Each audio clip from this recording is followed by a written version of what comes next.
It has come down to this. The final playoff spot will be decided tonight as the USL Pro Game of the Week stops in Charleston, South Carolina, as the Battery hosts their rivals, the Charlotte Eagles. Let's take a look at the standings going into the final weekend of the regular season. Top 4 teams make it. For Charlotte, a draw is good enough, but Charleston must get a victory to get in the playoffs. In the National, these top 4 teams are already in. We just aren't sure of the order. We'll find out this weekend.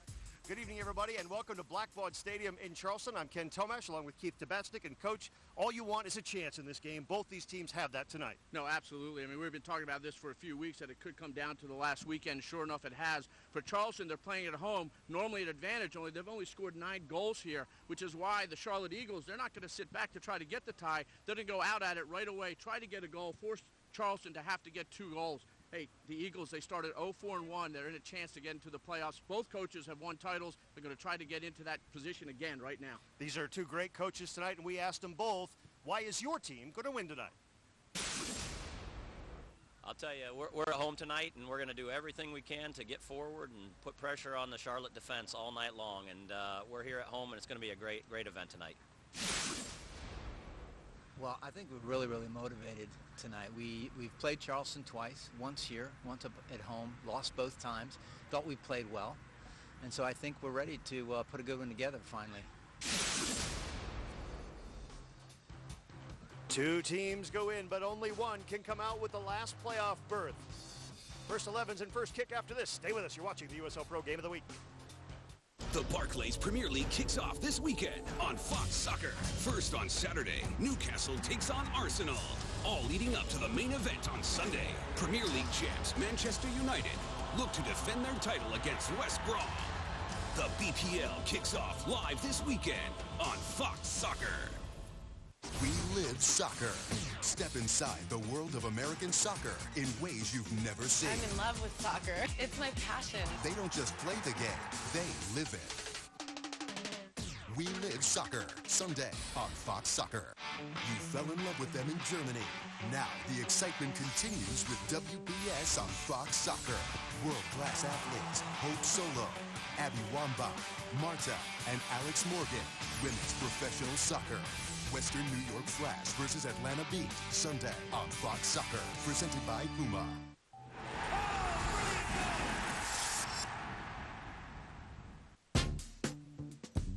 One, two, three, hit me! A jump start for your game, not your nerves. Watch me! Watch me! The proven push, stamina in a bottle, the original Gatorade. And thirst-quenching protein that helps restore your body while cooling you down. Prime, Perform, Recover. The G-Series from Gatorade.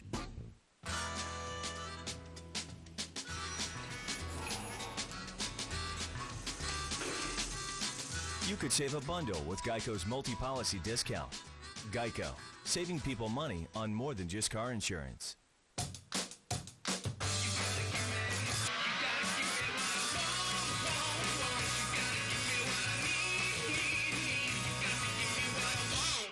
Geico, saving people money on more than just car insurance. The Barclays Premier League kicks off this weekend on Fox Soccer. First on Saturday, Newcastle takes on Arsenal. All leading up to the main event on Sunday. Premier League champs Manchester United look to defend their title against West Brom.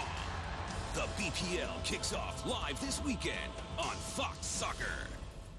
You fell in love with them in Germany. Now the excitement continues with WBS on Fox Soccer. World-class athletes Hope Solo, Abby Wamba, Marta, and Alex Morgan. Women's professional soccer. Western New York Flash versus Atlanta Beat, Sunday on Fox Soccer, presented by Puma. It's a brand new season of Barclays Premier League. UEFA Champions League. Serie A, and more. A new season and a new look kicks off August 13th on Fox Soccer and Fox Soccer Plus.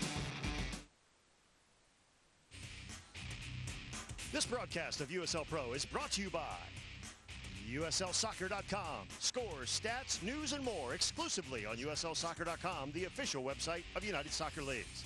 By Umbro, true to soccer since 1924. For more information, visit umbro.com. By the PDL, the destination league for tomorrow's professional stars. Visit pdl.uslsoccer.com for expansion opportunities. And by the W League, the first and longest running national women's soccer league in North America. Learn how you can be a part of the women's game at wleague.uslsoccer.com.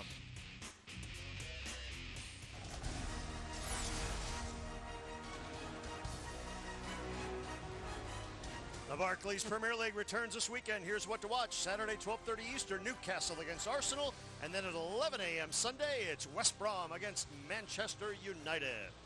Here tonight's first 11s, Mike Anheuser is going to go 4-4-2 with Sean Flatley deputized for the suspended John Wilson at the back. Dane Kelly, very pacey, number 9 up front. For Charlotte, Mark Steffens also goes 4-4-2. Josh Reif drops to the back. And Alan Sanchez moves from midfield up front with Teacher Bundu.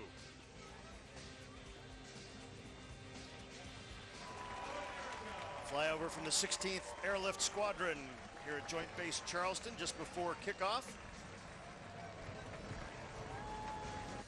And a good crowd on hand at Blackbaud Stadium. And this is Ken Tomash along with Keith Tabatsnik. You see Mark Cleland, our referee there. And this is the first time to Blackbaud Stadium for Keith and myself. And just one word, Coach, awesome. Yeah, absolutely awesome. That's 2 words, but I'm going with that. We're underway, and it's Charlotte attacking first. Mark Steffens told us they're going to come out and try to win this game. He said he told his players, if you play for a draw tonight, you will lose, even though the draw will get them into the playoffs. And his opposite number, Mike Anheuser, well, he has no choice but to go forward and try to win this game. A draw will not be good enough for the guys in yellow and black. Ken, and you're right, and Mark Steffens is exactly right. You got to go out and play your normal game, which is trying to win. And this is a team, Charlotte, that can keep the ball moving well, can get into the attack. And they have to do that. You can't sit back, especially playing away, and hope that you can last 90 minutes. Having said it, gets to the end towards the end of the game, obviously you'd be a lot more conservative. This portion of the match brought to you by USLsoccer.com. Scores, stats, highlights, and more. USLsoccer.com, the official website of United Soccer Leagues. Here's Mike Zayer chipping one into the box. First chance of the evening for Charleston, and it goes lacking. Front men, Zach Prince and Dane Kelly. We see this is Mike Zayer, who's moved into the left midfield to try to get a little bit more attacking into the game, and cuts into his right foot to play that ball in almost on the end of Prince. And it's one of the things that Mike Anheuser has done is tried to put some players in positions where they can be better in attacking, even though it's at the same system. He hasn't moved anyone out of the back or anything, and gone to 3 in the back. However, he will do that if they have to towards the end. Here's Dane Kelly, the swift Jamaican, carrying the ball to the far side of the box. He's met there. Foul called. Here in the second minute, there's Greg Dalby, a great story, a former MLSer. And how he came to Charlotte, Mark Steffens says, is literally a miracle through a connection through the chaplain of the Colorado Rapids. Steve Shack knew him, and goalkeeper coach David Kramer. And when Greg Dalby just felt called to something different in life, he wound up with the Charlotte Eagles, and they're thrilled to have him because he's a terrific guiding force at the back for the guys in white. Those chaplains know how to create miracles, don't they? There you go. Dalby was a miracle for Bobby Clark for 4 years at Notre Dame, an All-American, and one of the best players in the Big East, one of our youth international players as well, and had some time in the MLS also. Here's Darren Toby playing this ball wide, and Shane Roberts will play it into space and a little too long. Here at Blackbaud Stadium, this pitch will play 120 yards long by 72 yards wide, so a lot of space to cover tonight, and it is very warm. Temperature in the mid-80s at kickoff, but high humidity. We did have a burst of thunderstorms this afternoon. That was actually a little bit scary, but it's cleared out. It's a cloudy night, but this game is going to be played at a high pace for 90 minutes because both of these teams want to get that 4th and final playoff spot in the American Division. Here's Prince getting his head to this one. Dane Kelly heads it up in the air. It'll drop here to Nicky Patterson. Patterson, the Iron Man, played every game, the only member of the battery to do that. And it will ride out on the far side. Alex Kasky wins the throw. Here's Prince, dispossessed. Tackle there, nicely done. First shot goes off Josh Reif right at the top of the box. We play on. Charleston players wanted a handball, they wouldn't get it. Now Sean Flatley told you he's in there because John Wilson picked up a red card in their last game of their 2-game road trip down to Orlando, which they lost both. And the coincidence here is that the winner of this match will face Orlando in the first round of the playoffs. So it could be Charleston going back there again. Well, interestingly, not only Wilson get an ejection in that game, there were 6 cautions to Charleston players in that game. I think 3 to Orlando as well. Here's Josh Reif, the Eagles captain. Went a little bit too far for Toby up front. Actually, they were looking for Bundu up front. I'll try from the left side. Juan Guzman. Now here's Bundu. And that one put just too far on the far side for Mark Bloom, who was coming up from that left-hand side. 31st meeting all time between these two clubs in a rivalry that goes back 19 years. And the Battery has had the better of play, and they've got a chance here. It's a shot from the top of the box, and the Battery will score.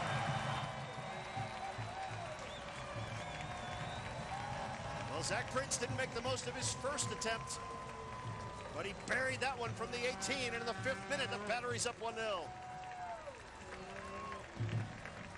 Well, Ken, you just said it, that Charleston had the better of the beginning. Have a look at this. Dane Kelly, a look-away pass, and Zach Prince played locally at the College of Charleston. He did that there, and he did it again today, and Charleston gets that early goal, and they only scored 9 goals, now 10 here at home, and certainly the one that it's, now everything's up for grabs.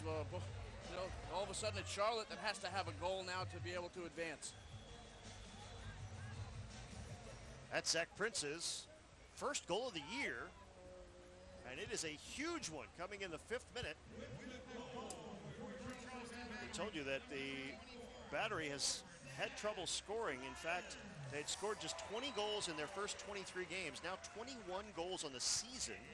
Only Dayton now has scored fewer goals, but they're 3rd in the league in goals against. So Andrew Dykstra has to be breathing a little bit easier at the back now that he's got that 1-goal cushion to deal with. Started to say that this series, which goes all the way back to 1993, has been decidedly in Charleston's favor. They've won 21 of the 30 previous matches with 4 draws.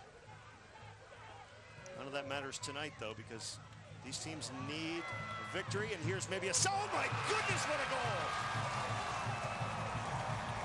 Mike Zayer with a left-footed blast to the upper 90. You just said why Mike Zayer was put up into the left midfield for the attack, and he's just shown why. Look at this strike. This is one of the goals of the year for Mike Zayer. And also his first goal of the year, the nice flick on for that, and that is the way you strike a volley. Look at that, head down, shoulders forward, nice and clean. And you see that, his first goal of the year to go along 1 minute after Zach Prince had his first goal of the year. And by the way, on Zach Prince, it was Dane Kelly's first assist of the year. Wiltsey will get the helper on that one, and Mike Zayer can breathe a little bit easier now. That is now probably the most famous piece of video that he appears in, because until that moment, it was probably that JoJo video from several years ago that he was in that his teammates haven't let him live down since. Now it's that goal. They won't let him live it down, but they will still let him watch this goal as well. He can do whatever he wants now. His team's up 2-0 at home, less than 8 minutes into the match, and now Charleston seriously in the driver's seat. There is the league leader in assists, Jorge Herrera, who will take the first corner kick of the night from the near side flag. First set piece chance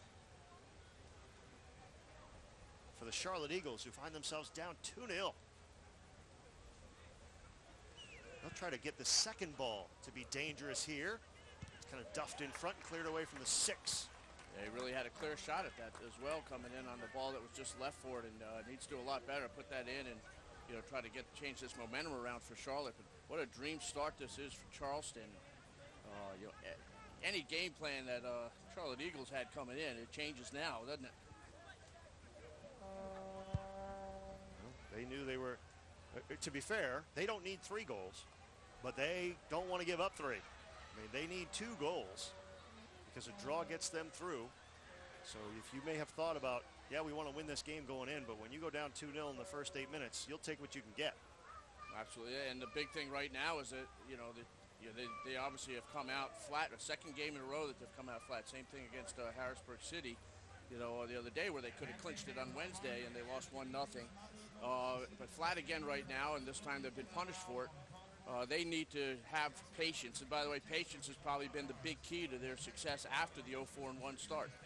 Well, patience is a virtue, and this is a virtuous club, so we'll see how they weather the remainder of this first half. We're just 9 minutes in and change, and Charleston, on the strength of goals by Zach Prince and Mike Zaire, lead at 2-0.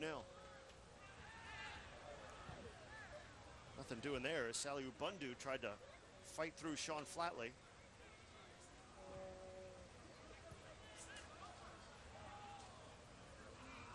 Now here come the Eagles moving forward again. Shane Roberts will go back here to Darren Toby, who's drifted backwards a little bit. Here's Herrera. Herrera will switch it to the left-hand side. Sent into the box, headed towards the goal, and just wide of Andrew Dykstra's goal. Let's take a look at this Zaire piece again. Yeah, this is worth looking at. We'll be seeing this a few times, but again, look at the ball that's flicked over and right in there. It's just come on, and again, you just got to look at that technically. You want to teach your players how to volley a ball. That is the way to do it. I mean, you see it just the head so still looking at it, letting the ball drop down, and not a chance for goalkeeper Eric Reed, who is one of the top goalkeepers in USL Pro. Here's Andrew Dykstra now. He's returned from a broken foot earlier in the season to post 4 shutouts in his 10 matches. And Sterling, goals against average of .73 coming in tonight. Some would say he has to because guys in front of him haven't scored many goals, but they've got 2 already. And that's the most they've scored in a game this year. They've got plenty of time tonight. They've only scored 9 at home up until right now. There's a giveaway. Zaire stays on the ball. And he takes a hip check from Herrera that puts him into touch and the ball. Throw into the Eagles. Herrera's got a little bit of bite in his game. No, he does. He's a quality player. Has a fair bit of experience playing down, playing at a lot of high-level places and bringing that to the table here. Well, Mark Cleland is letting these 2 teams play here in the opening 12 minutes. Here's Dane Kelly, who scored the first goal. Greg Dalby's trying to push him towards the touchline. He does, but the Battery wins a throw.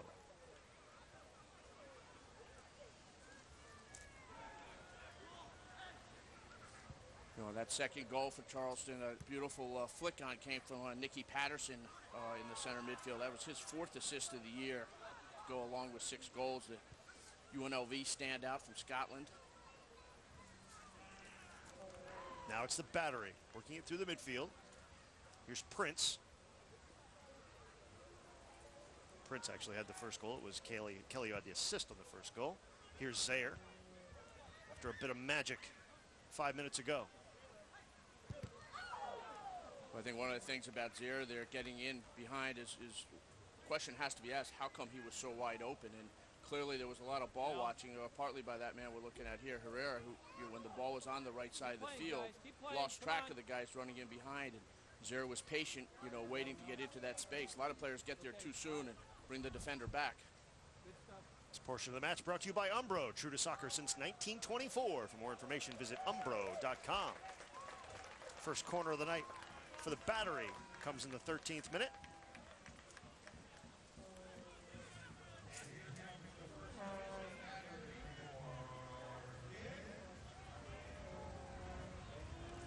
You'll see the Battery move a little bit more deliberately for the remainder of the first half. Nicky Patterson, 14th minute, curls it to the far post, bounces past and over the end line, and it'll be another corner from the other side.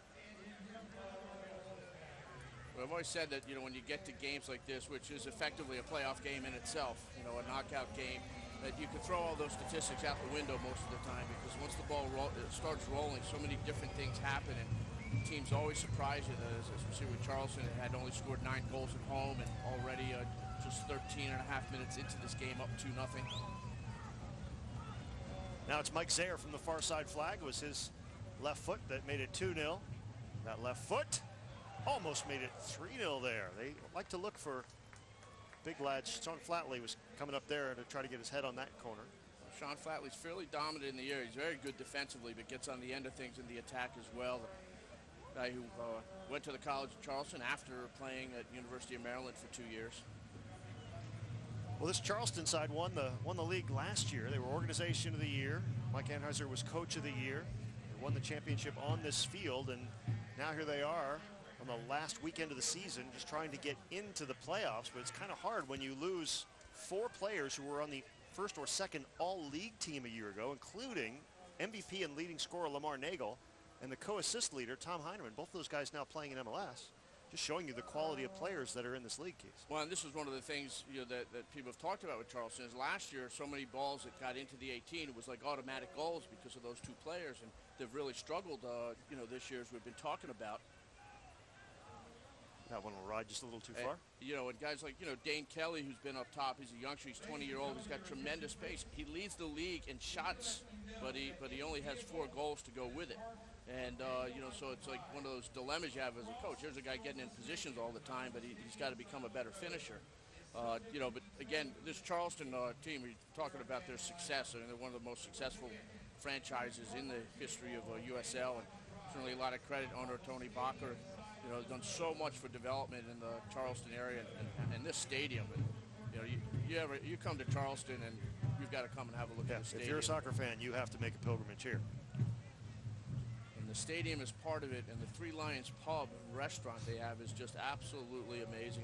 The amount of signed jerseys and things, you can spend a lot of time there for many different reasons. Reed's goal kick is flicked on, and Dykstra will have that one go to his feet at his 6, including the surgically repaired foot we talked about earlier. He said he's still got a screw in there. I asked him how big. He held his fingers about 4 inches apart. I said, really? Wow. Yep. 50-50 ball. Greg Dalby leaps up and wins it, but it will drop here to Mike Zaire. We're in the 17th minute. Blackbaud Stadium in Charleston, South Carolina. Ken Tomash, Keith Tabasnik with you on the USL Pro Game of the Week. Here's what's at stake. Charleston, if they win, they are in the playoffs. All Charlotte needs is a draw. But right now, that's a tall order in itself. But the 4th and final playoff spot in the American Division and a chance to play at the Citrus Bowl next week to play USL Pro regular season champion Orlando City is on the line tonight. Mike Zaire took that one right in the thigh. Into Herrera. Shane Roberts heads it. Darren Toby. Now good ball movement from the Eagles, but that'll be a giveaway as Patterson gets ahead on it. Herrera comes down with it for Charlotte. And Toby will switch it to Dalby. Dalby he's got some good offensive skills going forward. This one forward to Bloom, who also has some good offensive skills. He's dispossessed there nicely by Mark Wiltsey on the far side. Well, Dolby is what I call a very safe guy on the ball. His possession rate is tremendously high, but he has one thing that the best center backs, anywhere have, is that he can open up the play with 60, 70-yard balls, and it really makes the defense have to be in just the perfect positioning or they get caught by his passes. You saw some of the crowd here at Blackbaud Stadium.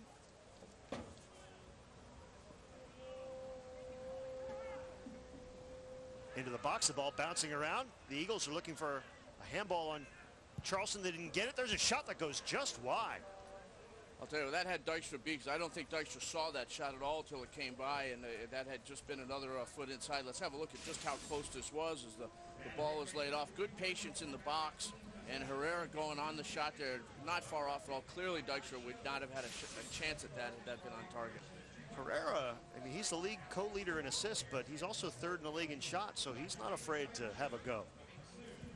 He's got 3 goals on the year for Charlotte, and this is the thing with Charlotte right now is they obviously have to believe in themselves that they can come back, and it's one of the strengths that they've had is a belief when things haven't gone well that they can still sort things out. And we saw it on TV against Richmond, where they were down 1-0 late into the game. scored 2 goals, including the game winner in injury time. So you're saying they always have faith? Exactly. Patterson's free kick is headed out of there by Dalby. A high boot there that thought Cole Peverly got away with, but I'm not sure he did. Mark Cleland, our man in the middle tonight.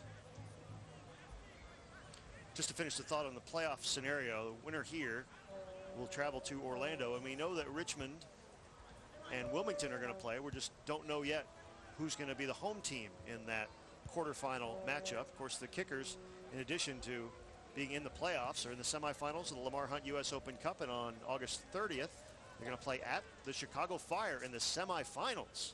An amazing accomplishment for the Richmond Kickers, Lee Cowlishaw and company, and just been a terrific run for them. David Buelow has become the all-time leader in the pro era for Open Cup scoring with 14 goals. So we, obviously everyone in USL wishes the Richmond Kickers luck in the semifinals. Just a terrific outfit and a terrific run that they've had. Here it's the Charlotte Eagles in white against the Charleston Battery in the black and gold. And Charleston's up 2-0, 2 goals in the first 7 minutes. Darren Toby now. Far side to Juan Guzman. Played to the top of the box, Bundu. There's a blast that goes off the chest of Dykstra. I'm tell you what, that looked like one of those football games where the keeper just happened to be in the right spot because they weren't moving him. And again, I'm not sure Dykstra saw that strike until it was there. Let's have a look at that. There's again a second shot. This one right on target and comes out perfectly. Is that Dalby? Could not tell who was up on that to get it. Dalby, if it is, venturing up quite a bit. But I'll tell you what, whoever it was, just another yard one side or the other. I'm not sure Dykstra really saw that till it was through. Dykstra, the former Chicago Fire keeper, speaking of Chicago Fire. Maybe, and I think that may have been Bloom coming off in that left back position, tucking inside. Foul called here. Set piece chance for the Battery.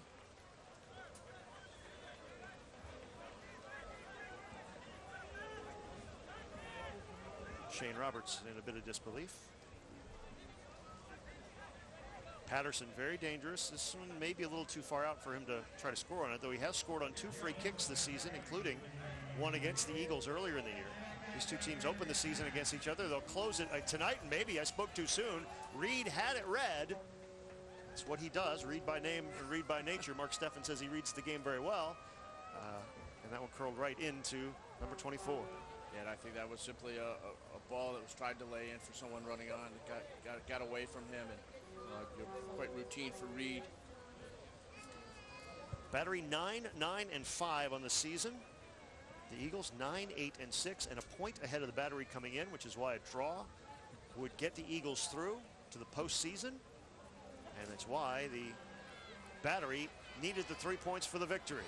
And they're 2 goals to the good with Dane Cook running towards the goal, but Charlotte defense gets there first. Reed clears, gets back up after taking a tumble.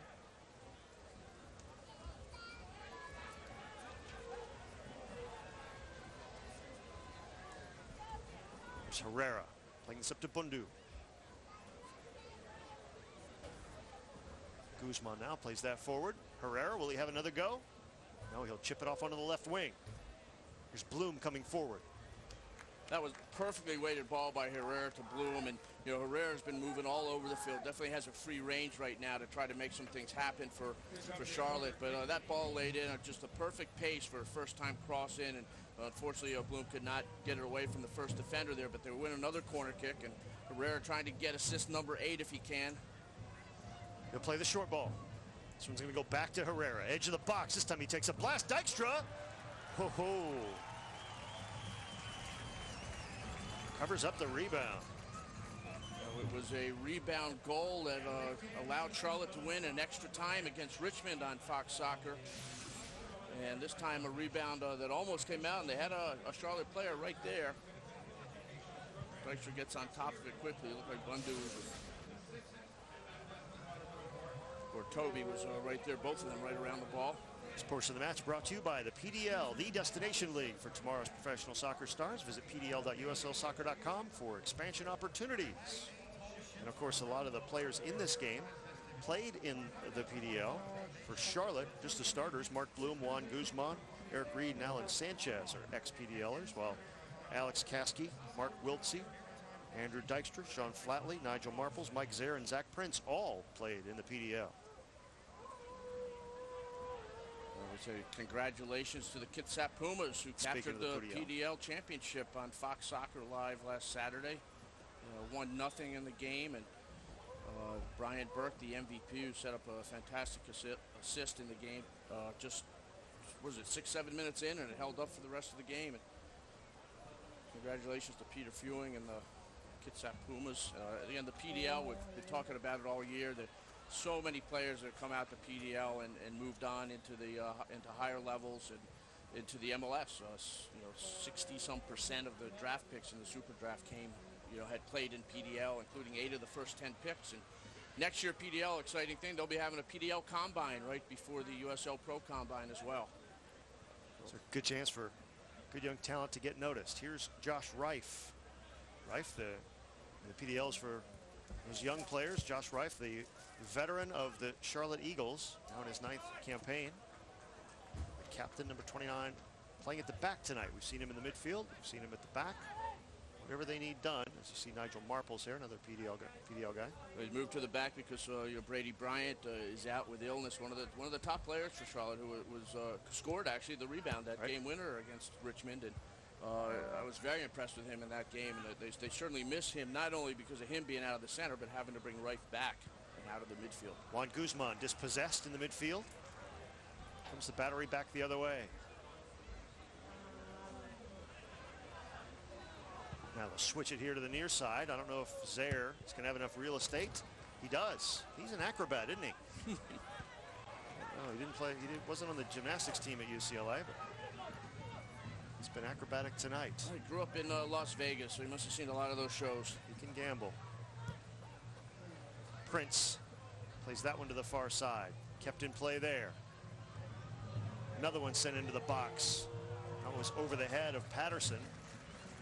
Headed out by Shane Roberts for another corner kick. Well, one of the things that Zaire actually does do quite a bit of, actually, which may have certainly helped him, there is yoga. A lot of pro soccer players and athletes, as a matter of fact, are well into yoga now as a great way for their agility and flexibility. Here's Nicky Patterson. So driven low and hard and headed wide of the goal. Okay, Zaire's now, he's just showing off now. No, he had a volley. He wants to get a diving header and, have another look at this. This ball driven in really well, and Zaire doing really the only thing he can do to have a chance to score there is getting a head on. It was a good effort, and, it shows the competitiveness there. He wants goal number 3 and upset that he gets in that position without getting it on target. Reed's goal kick across midfield. Drops back to the battery.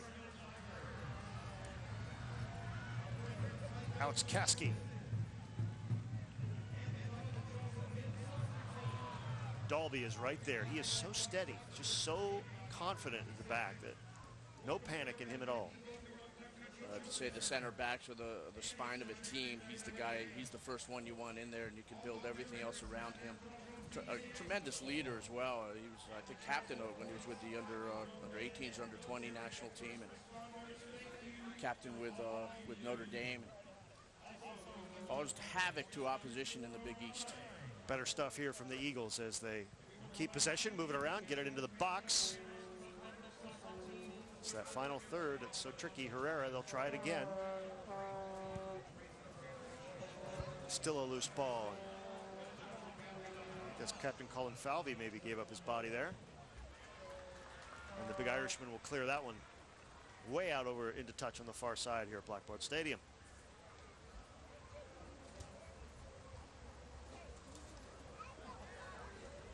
You're watching two of the franchises in USL Pro that has more than 10 years of operating experience with these, and some of the longest standing teams in pro soccer period. It doesn't matter what level you're talking about, and the stability and core of USL Pro, testament with these teams and to the league. strongest, most sophisticated, and most experienced North American professional league below MLS. On and off the field. And here we're watching. We told you both of these teams turned pro in 1993. This series even predates the stadium that we're playing in. And this is the 31st meeting, and this one is one of the biggest ones. It's for the final playoff berth in 2011. The Eagles are down 2-0, though, but putting the pressure on. Shane Roberts. Dykstra out. Still not out of danger. Now, finally, it is. The interesting thing is, well, you know, Charleston's not letting any goals. I wouldn't say that Dykstra has looked, you know, really sharp right now on things that have come in. He hasn't seen some of the balls coming in. He gave up the one rebound, and that didn't look sharp either. Zaire with lots of room to run. He's on an island. Zaire again. He's done it again. This time with the right foot, and it's 3-0.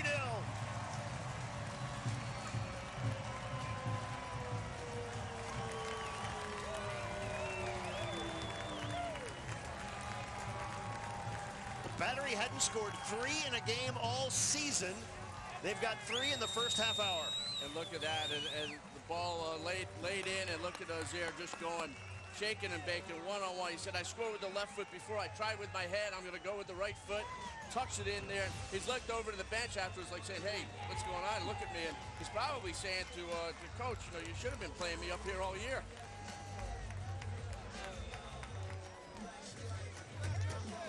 Not yet 26 years old, Mike Zaire. Spent some time in San Jose Earthquakes. Definitely ready to rumble tonight with 2 goals in the first half hour. Dane Kelly, who slipped that ball through to Zaire to send him on the one-on-one. Whether they give Dane Kelly an assist or not, I'm not sure, but it was certainly a clever little ball. Would have been Kelly's second assist of the season. Reif leaps up, but doesn't win that 50-50 ball. Zach Prince does.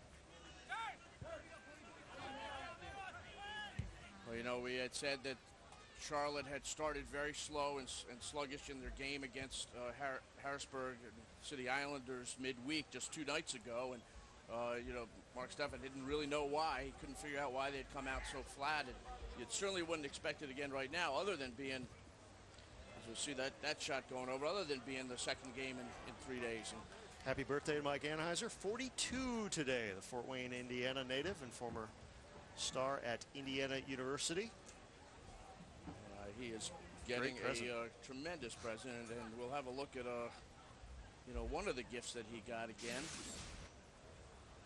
As Zaire just goes down one-on-one, and you know, there's really nobody. You know, when he turned to the side there was a mistake that maybe Dalby made. He didn't close him down when he went because he was expecting him so much to go to his left foot. And the second Zaire turned to the side to his right, there was an opportunity to close him down, and you know, saw the other defender. You know, Reif standing there and kind of watching as well, needed to get in and help out because there was certainly lots of time for there to be enough defenders to get back and make it a lot more difficult. But Zaire with his first 2 goals of the year, and you know, not only is this an impressive first half, but if you know Charleston can keep things going, gives them maybe that momentum and confidence that you need to have to go down into Orlando City, who's only lost 1 game all year at home. Patterson with the foul and the free kick chance here. That's where you have to be vigilant, and Andrew Dykstra will set a 2-man wall.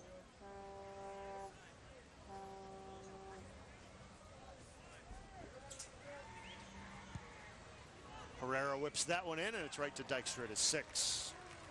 Yeah, that is really one of the lowest percentage free kicks you can take from there, where you're right in the center and just chipping it straight down the center. That ball has to get out wide first, or you know, it has to be something a little different because it just is there's so much advantage to the defenders coming out at that ball. Zaire tries to keep that one in, and does, but now it's back out.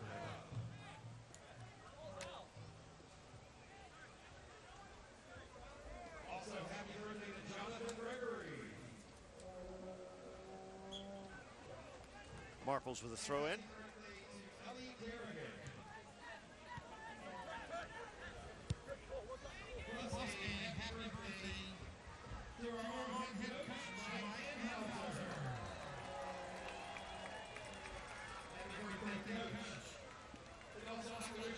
Now here's Charlotte again. That one was overcooked just a little bit. Marples to clear. Shane Roberts dispossessed. Kelly lets that one ride.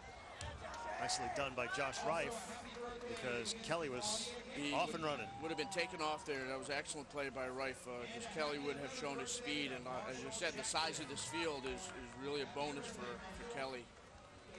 When we saw him before, we did score a goal against Wilmington on Fox Soccer Channel. You know, it was a tighter field, and it was harder for him to get in behind because of the tightness of that field. And Mike Anheuser said a grass surface doesn't really agree with him. Obviously, a lot of turf in USL Pro. This is one of the few grass surfaces, and it's got to be one of the best. And Kelly has not scored a goal, but he's got 2 assists, and he's going to have a go there. And Reed, that one may have taken a deflection. And Kelly, you know, once he got by there, I'll tell you what, Charlotte defense is simply not closing space when they get into that danger area at all. And you know, the sense of urgency has to pick up, because you know, no matter what the score is, you have to keep playing through everything. And you know, I mean, their biggest thing right now, they can catch a goal before the half and at least get a little bit of momentum and confidence going into the locker room at halftime, because it's a massive challenge they have, but it's certainly not something that can't be done. You got to be patient, but you also have to pick up that urgency. This portion of the match brought to you by the W League, first and longest running national women's soccer league in North America. Learn how you can be a part of the women's game at wleague.uslsoccer.com. W League had 27 teams throughout North America this year, and they've already added teams in Central South Carolina and Jacksonville, Florida for 2012. It's the women's game, which is very, very much in the spotlight. It certainly is. Recently. Congratulations to Atlanta for winning the W League Championship. So all that's left for USL in terms of its adult leagues this year is right in front of you. The USL Pro playoffs, which begin next week, and this is for the 8th and final playoff spot, the 4th in the American division. And right now, Charleston up 3-0. Charlotte just looking for a miracle. I mean, it's overplayed, but it just starts with that first one. I mean, they just need to do what teams have not been able to do this year, which is score much on the Charleston battery. We told you they'd only given up 22 goals all year. But turnovers can kill you. There's a blast, and again Dykstra gives up a rebound, and it has to be cleared by Flatley. Dykstra looks disgusted with himself. Well, no, I mean, absolutely. I mean, you can't feel good about this. Here we have, I mean, that is hit well, but he's still moving and going. And, you know, while it's not the easiest one to catch, you want to get back into that next level, you're going to need to hold those. And, you know, he had 17 appearances for the Chicago Fire. And, I know he'd like to get back in the MLS, and you got to do better on those. That was Diego Martins with the huge shot. Corner kick here, near side flag, or is it a throw in? I couldn't see. Anything that happens down in that corner is a bit of speculation on our part, because we just simply can't see that corner from here. We'll have a corner kick coming now with Herrera going in.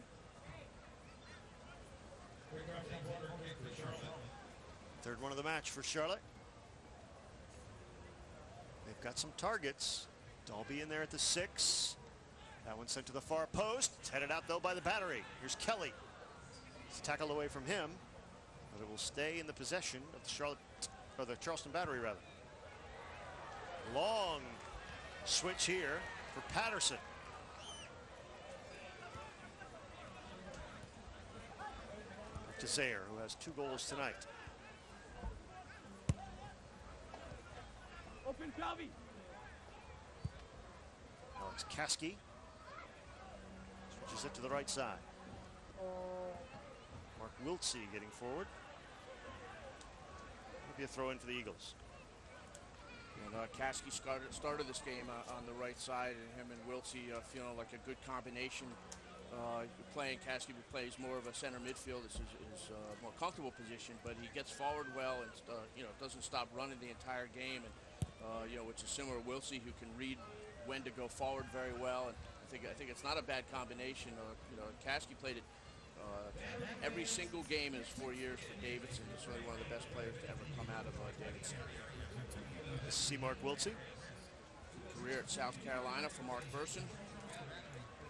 Might have a second career as a haberdasher. Little known fact, he loaned my partner a jacket to wear tonight when Keith left his at home. Yeah, I got to the airport and something felt wrong, and just didn't have that jacket. Here's Sayre again on the run. He and Reed might collide, and Reed makes the stop. Yeah, Reed came out of that very well. The timing was perfect. Sayre thinking goal number 3, but not out there. Yeah, I had tried to recruit Mark Wiltsey at Georgetown, and so I probably still had his number on speed dial. And I thought, here's somebody I have a chance. So very nice jacket, Mark. May or may not get it back after the game. Diego Martins plays that one to the far side. Mark Bloom. Here to Darren Toby. Now here's Martins.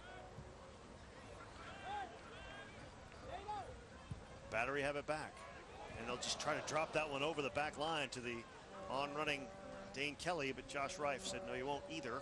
No, and again, that wasn't a bad idea at all, but all that ball has to do is go 10 yards further to one side or the other instead of down the middle, and Kelly actually will get onto the end of that. It would have taken the center backs out of the play. Back heel by Herrera. Bloom crosses one. Marples gets ahead to it. Oh, there's a shove in the back, and I can't believe that Cleland didn't see that. And if he didn't, I can't believe the assistant referee, who would have been looking straight across at that. That was a blatant foul there. Because when things are not going your way, as they are not for Charlotte, that's everywhere. 41st minute. Wiltsey on the ball, also played with the under-18 U.S. national team. Cole Peverly missed connections there. Oh, we've been the flag up for offside, so says Dustin Thorne, our assistant referee on the far side. Eric Reed, an interesting story. He's played every minute of every game. He's going to be one of those guys in the league, one of the few in the league with the opportunity to do that this year. And Mark Steffen says if he was a couple inches taller, we wouldn't have a chance at him. They list him at 5'11", and not a lot of coaches are going to take, unless you're a Nick Raimondo, who I believe is a little taller than that, but not by much. Not much at all. He may be listed taller, but I'm not sure that he is. That's an exception. And John Bush, another right, exception. Bushy wasn't huge, but obviously a terrific find for the Charlotte organization. And tonight, notwithstanding, giving up 3 goals, but had no chance on Sayre's first one. I would say that Reed right now has got to be extremely frustrated with the line in front of him. It looks like now it's 3 at the back now, pretty much. They're certainly pushing the wide players up on the side. Both wide backs are getting up a lot, and whether it's officially 3 or whether this is the hey, they got to get forward and and go, I don't know, but well, here's one of those. Shane Roberts. Try it from the left foot side. Headed away from the 6. But with Charleston effectively playing with just Dane Kelly up top, there's no reason to not have those wide guys, going forward as much as possible. Sure. Here's Josh Reif now.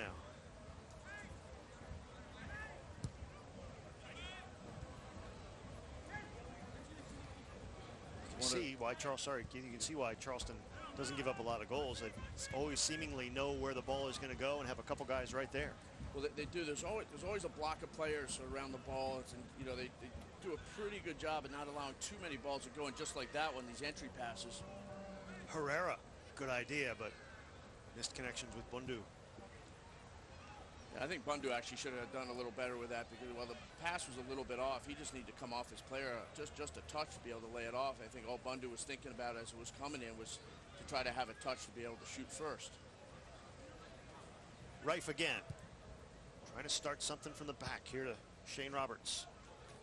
And that will go off a battery player for 4th corner of the first half as we are approaching halftime. It's been half a nightmare and half a career for that man, Mike Sayre. A pair of goals in the first 30 minutes.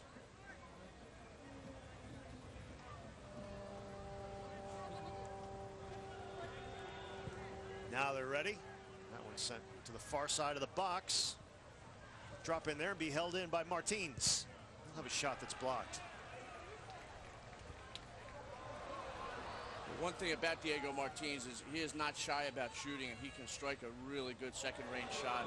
Oh, there's a dangerous tackle, and that's going to see a card. It's going to be a card for the first time tonight. You'll see Mark Cleland go to his book and talking, and it's a yellow. It's on Mark Wiltsey as he sent his man down.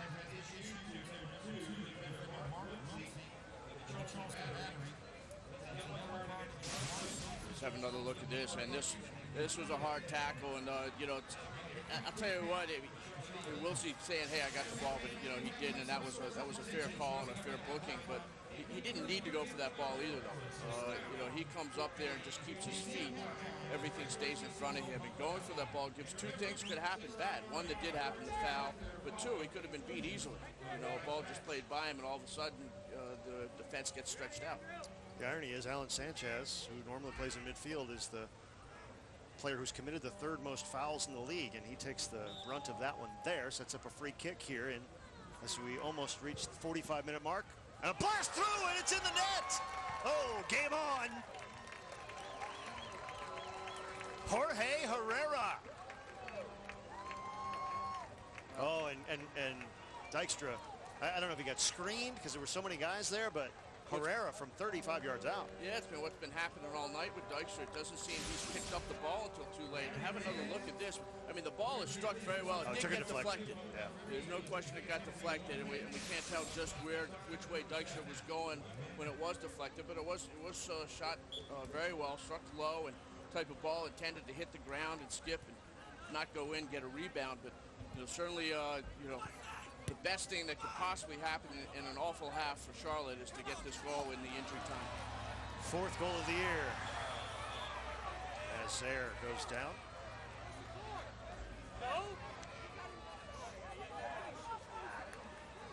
I think that Zaire made things have gone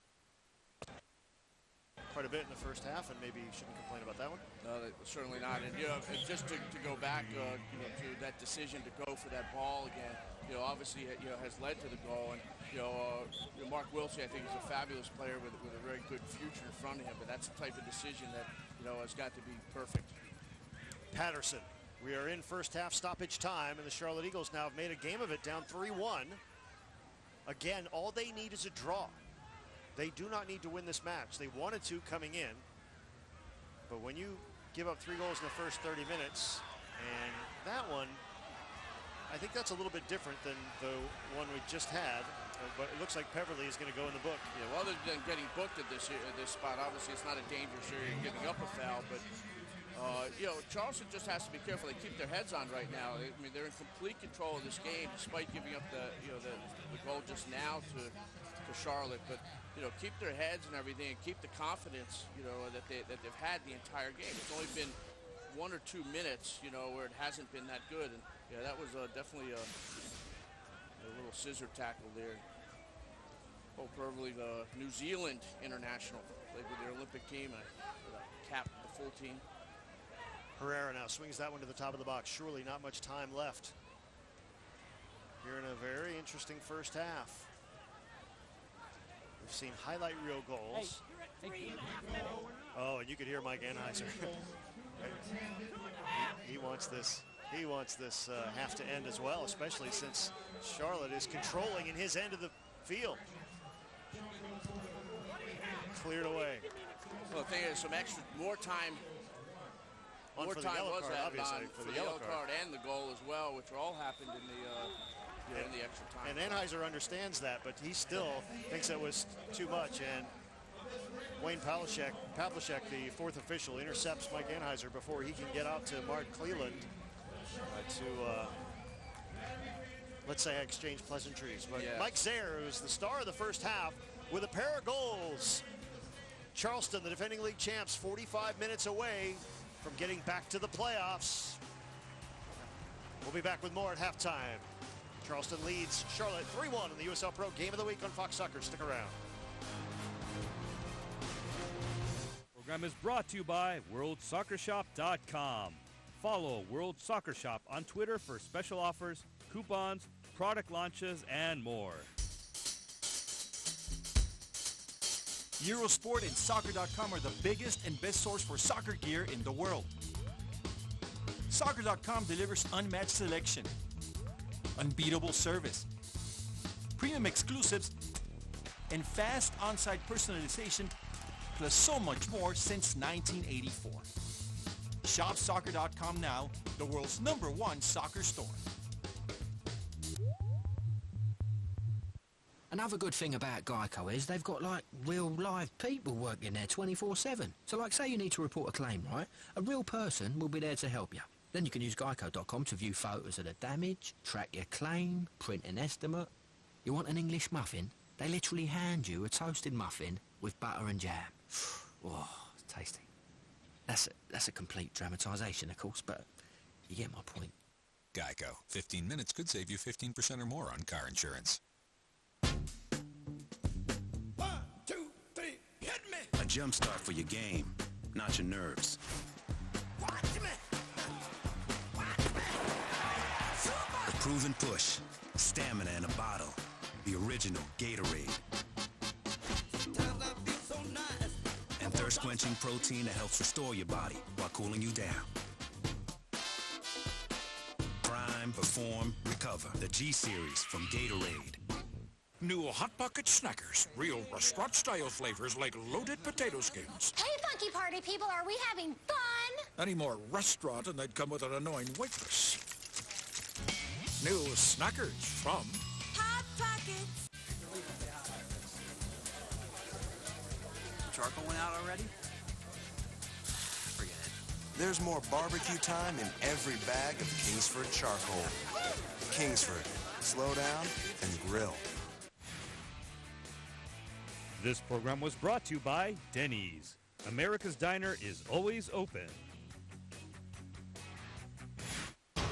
It's a brand new season of Barclays Premier League, UEFA Champions League, Serie A, and more. A new season and a new look kicks off August 13th on Fox Soccer and Fox Soccer Plus. You fell in love with them in Germany. Now the excitement continues with WBS on Fox Soccer. World-class athletes Hope Solo, Abby Wambach, Marta, and Alex Morgan. Women's professional soccer. Western New York Flash versus Atlanta Beat. Sunday on Fox Soccer. Presented by Puma. The Barclays Premier League kicks off this weekend on Fox Soccer. First on Saturday, Newcastle takes on Arsenal. All leading up to the main event on Sunday. Premier League champs Manchester United look to defend their title against West Brom. The BPL kicks off live this weekend on Fox Soccer.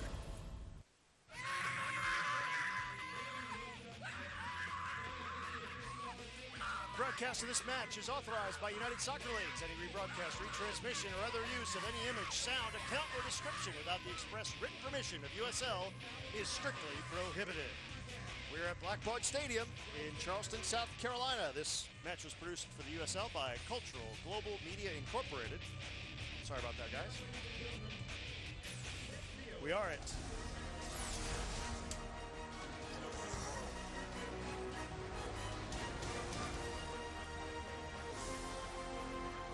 Charleston leads Charlotte 3-1 at halftime here at Blackbaud Stadium in Charleston, South Carolina.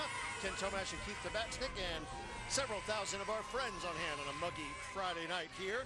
With the Battery up 3-1. Well, Mark Steffens is of Charlotte is one of the longest tenured coaches in the league. Just got his 200th coaching victory at Charlotte last month against Wilmington. And we talked to him before the match about the great turnaround that they had from 0-4-1 to being on the brink of the playoffs in the last weekend of the season. Well, there's a number of things. There's been some personnel. We've had to shift around a little bit. Some guys weren't just really fitting in at certain areas. And then the work of the team has been really incredible. I mean, this is one of the hardest working teams I've ever had. And every training session, the guys are out there. As a matter of fact, every time I go to training, there's 8 or 10 guys out before me just working and working and working. They want it bad. You know, not making the playoff last year, I think, is a great motivational tool for our team to try to make it this year. So we've come a long way since 0-4-1 for sure. We love coming here and playing Unfortunately, we haven't won a lot here, but it's a great rivalry. I mean, they're always a very strong team. No matter who's up or who's down that year, it's going to be a tight-fought battle, and it's going to usually be a one-goal game. I knew it would be a step up, when we were asked to stay in USL 1 now or move up to USL 1, and man, I mean, just think about it. Rochester, teams like Rochester and Orlando, I knew it would be tough, but I didn't realize everybody would be a little bit stronger than they were last year. So it's been really fantastic, and we're excited that the league is headed in the right direction, getting stronger and stronger, and yeah, it's been really, really good. And it's not over yet. Mark Steffen's a class act. He's still got 45 minutes left to try to find 2 goals to get into the playoffs. Well, the beat continues here at Blackbaud Stadium. We'll be back with highlights and stats from the first half after this. Don't go away. The Barclays Premier League kicks off this weekend on Fox Soccer. First on Saturday, Newcastle takes on Arsenal. All leading up to the main event on Sunday. Premier League champs Manchester United look to defend their title against West Brom. The BPL kicks off live this weekend on Fox Soccer. You fell in love with them in Germany. Now the excitement continues with WBS on Fox Soccer. World-class athletes Hope Solo, Abby Wambach, Marta, and Alex Morgan. Women's professional soccer. Western New York Flash versus Atlanta Beat. Sunday on Fox Soccer. Presented by Puma. We live soccer. Step inside the world of American soccer in ways you've never seen. I'm in love with soccer. It's my passion. They don't just play the game, they live it. We Live Soccer, Sunday on Fox Soccer.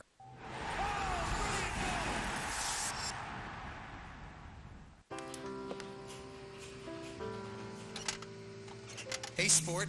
Still at the office. It's almost the weekend. Don't have to go far, spend much to have fun. I've got hotels everywhere. Go snowshoeing or lobster diving. Pow! Pow-pow! I make it easy. You make it fun. Pow! Our best is even bester. Get the best rate available when you book direct at Super8.com. Golden Corral's pan-seared seafood cooking stations are open and the reviews are in. My chef pan-seared my scallops right before my eyes. It was fresh, it was tasty, it was hot. It's all part of our endless dinner buffet for one incredibly low price. Only at Golden Corral. This just got way more fun.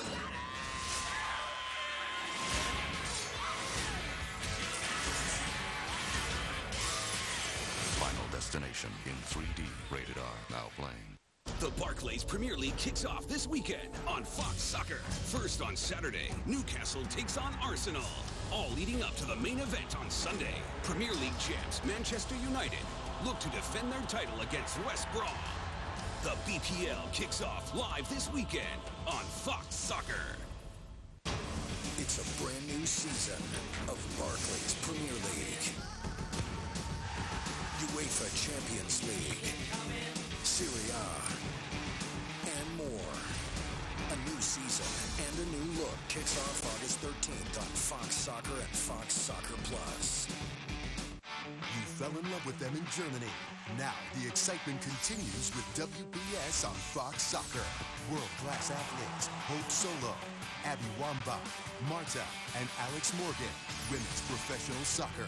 Western New York Flash versus Atlanta Beat. Sunday on Fox Soccer. Presented by Puma.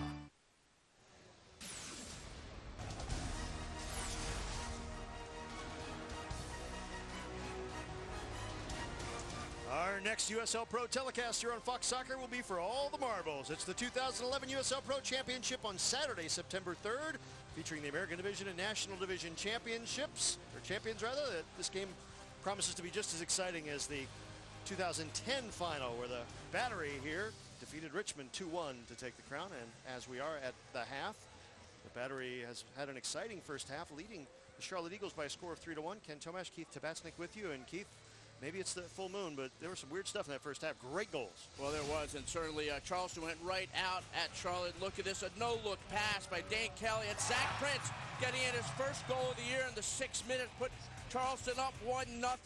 Great pass by Dane Kelly. Later on, another excellent pass. This is Nicky Patterson flicking it over the head of Jorge Herrera. And that is Mike Zaire coming in with a perfect left-footed volley. Zaire's first goal of the year, but he's not done. Just a little bit later, he's going one-on-one, slicing and dicing, this time with his right foot, perfectly placed.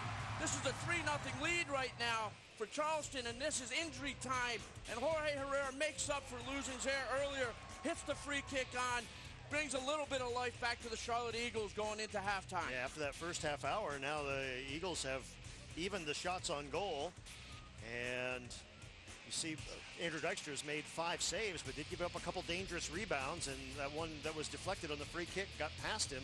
Only 7 fouls whistled in that game because Mark Cleland, until late, was letting him play. Yeah, but a really critical foul at the end that allowed the free kick for the goal, and tell you that Charleston needs to really keep their heads screwed on coming into the second half. Be a tough first part of it. Again, the winner goes to the playoffs. 45 minutes for Charlotte to find 2 goals. Back after this. Don't go away.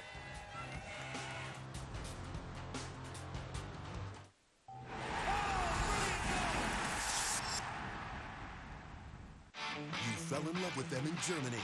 Now the excitement continues with WBS on Fox Soccer. World-class athletes Hope Solo, Abby Wambach, Marta, and Alex Morgan. Women's professional soccer. Western New York Flash versus Atlanta Beat. Sunday on Fox Soccer. Presented by Puma. We live soccer. Step inside the world of American soccer in ways you've never seen. I'm in love with soccer. It's my passion. They don't just play the game, they live it. We Live Soccer, Sunday on Fox Soccer. The Barclays Premier League kicks off this weekend on Fox Soccer. First on Saturday, Newcastle takes on Arsenal. All leading up to the main event on Sunday. Premier League champs Manchester United look to defend their title against West Brom. The BPL kicks off live this weekend on Fox Soccer. State Farm, this is Jessica. Hey, Jessica! Jerry Newman with a policy question. Jerry, how are you doing? Fine, I just got a little fender bender. Oh, Jerry, I'm so sorry. I would love to help, but remember you dropped us last month. Yeah, you know, it's funny. It only took 15 minutes to sign up with that new auto insurance company, but it's taken a lot longer to hear back. Is your car up a pole again? I miss you, Jessica. Jerry, are you crying? No, I bit my tongue. Get to a better state. State Farm.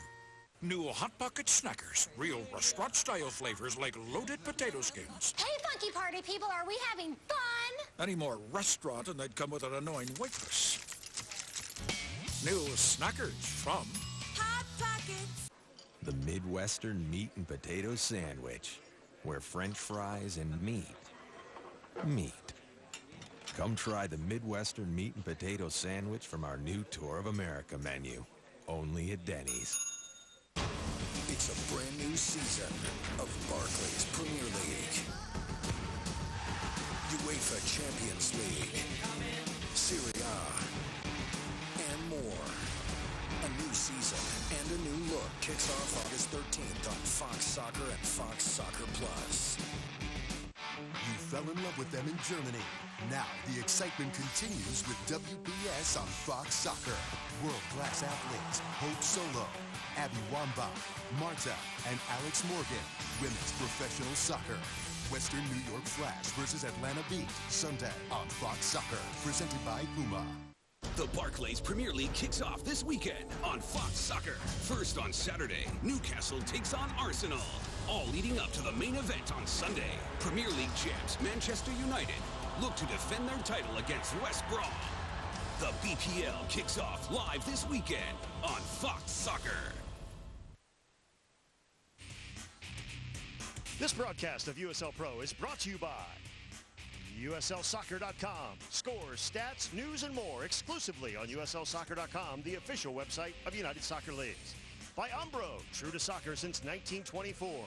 For more information, visit umbro.com. By the PDL, the destination league for tomorrow's professional stars. Visit pdl.uslsoccer.com for expansion opportunities. And by the W League, the first and longest-running national women's soccer league in North America.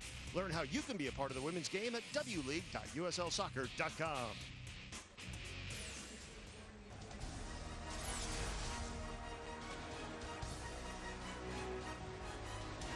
The CONCACAF Champions League has reached the group stage. Watch it right here on Fox Soccer as Seattle Sounders host Comunicaciones of Guatemala Tuesday, 10 p.m. Eastern live. And then on Wednesday, it's the Colorado Rapids against the Cedar Metapan from El Salvador. The CONCACAF Champions League lives here on Fox Soccer. Moon over Charleston. Battery have a 3-1 lead over the Charlotte Eagles as we're just about set to start the second half. And Keith DeBetsnick, how huge was that goal by Charlotte late in the first half? Well, I would say it gave them a lifeline. You know, I think if they'd gone into the halftime down 3-0, you know, you're just feeling like, hey, it is just insurmountable, but now it's not. And in particular, you know, as we remember that all they need to do is have a draw. So it's 2 goals they need to get. It's a team that's capable of scoring 2, and in fact, that's what they did on TV last time against Richmond. 2 goals late in the game. Again, a draw will get them through, but here's Nicky Patterson pushing it to Zach Prince, and he was overtaken there. It was a poor first touch by Zach Prince. It was an excellent pass in, and it really should have, his touch should have taken him right to goal, if not even a first-time shot. A deep, deep throw in for the Battery.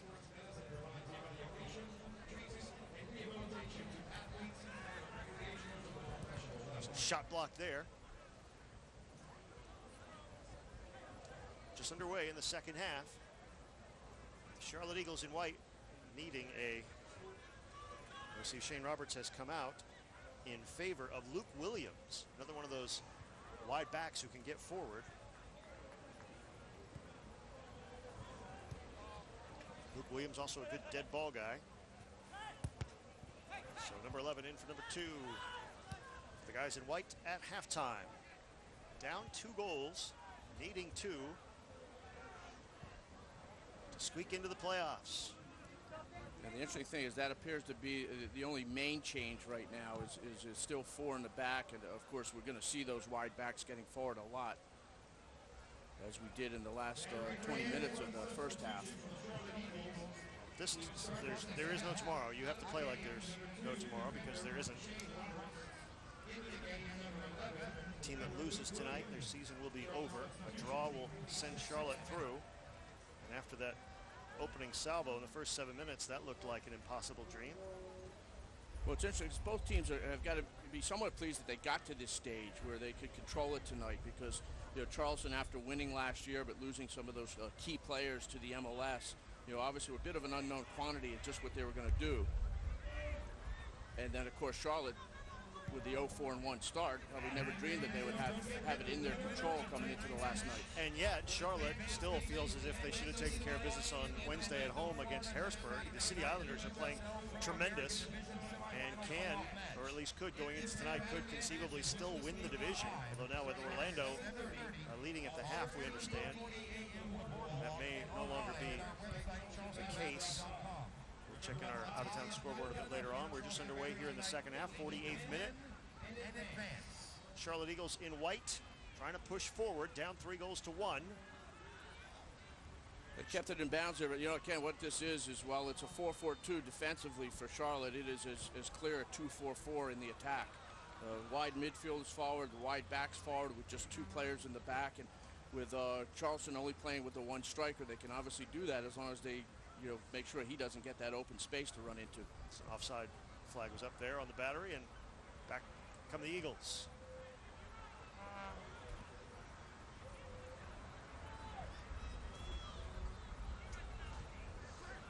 Here's Jorge Herrera, their goal scorer, to Diego Martins.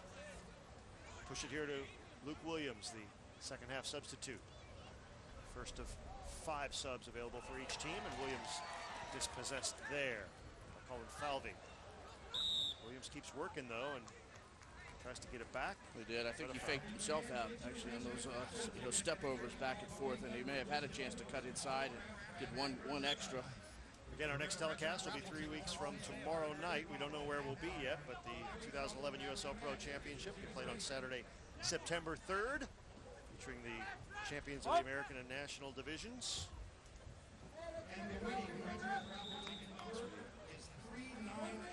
There's a score from the Citrus Bowl. Orlando City leading Harrisburg 3-0. Of course, the Lions have already clinched home field advantage throughout the playoffs, and they look to be ending the dream of the City Islanders to potentially win the National Division.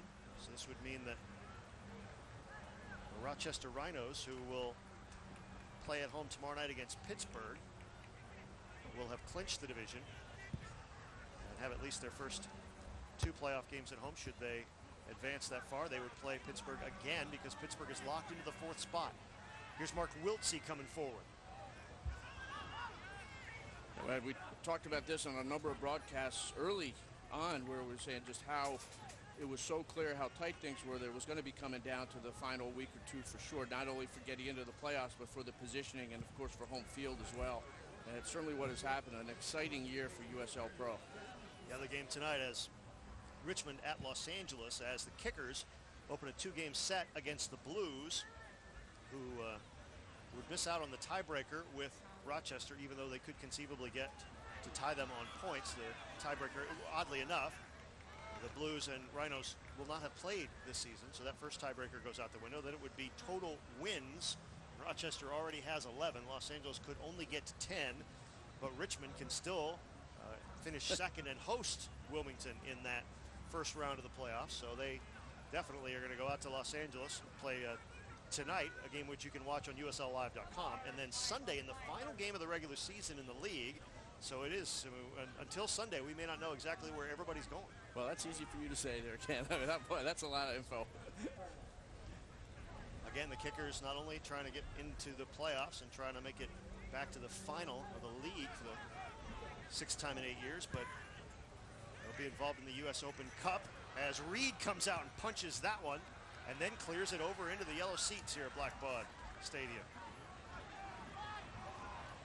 Well, we certainly wish Richmond Kickers the best of luck when they play Chicago Fire August 31st in the semifinals, and congrats to their owner, Rob Ukrop, and obviously Coach Lee Kalishaw done a fabulous job, and the general manager, Shelly Showers, as well.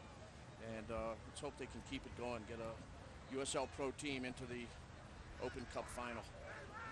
This Battery team was the last one to do that, 2008, when they made a terrific run. Of course, the Kickers won it in 1995, and the Rhinos won it in 1999. That semifinal will be on August 30th, actually. 30th. Here's Bundu chasing after this one, but he's shielded away from the ball by the captain, Colin Falvey. There's the big Irish lad. That was just launched way long, and Josh Rifle tracking down there, being hounded by Dane Kelly. 53rd minute here at Blackbaud Stadium. Ken Tomash, Keith Tedeschick with you on the final regular season USL Pro Game of the Week for 2011. The winner goes through to the playoffs. A draw would send Charlotte through. Now it's Alex Caskey. 3 white shirts converge on him, but left Zach Prince open. Played that one into space, and Kelly didn't make the run. I think he was anticipating Kelly to make that run. Yeah, and Kelly, I think, thinking he was standing offsides to begin with, but it was also something I almost saw Ethan Caskey. That's Alex's brother, coach at Georgetown. I don't think we were expecting Ethan to make the run, but he was expecting Alex to possibly make that run through as well. It's now 4-0 in Orlando. Jamie Watson has a hat trick. He has really come on of late. Went through a little bit of a slump, but number 77 has really turned up the scoring pressure late. You want to talk about scoring? How about Johnny Arteaga of FC New York with 4 goals Wednesday against Dayton to take the league lead. And Matthew Delicott's going to need a big final weekend to pass him. But Jamie Watson, former league MVP and an outstanding player, seems to be rounding into form, and I'll tell you what, if they've got him in scoring form, Orlando's going to be even tougher to beat these next 3 weeks. No, they are, because Orlando certainly has proved to be the best team in the USL Pro during the regular season, but also because of the depth that they have as well, as they've had some players out and other top players being able to step right in and without losing a beat. But then you got some of the most influential ones being healthy, like Jamie Watson. Absolutely. Well, other than being able to score and not giving up a lot of goals,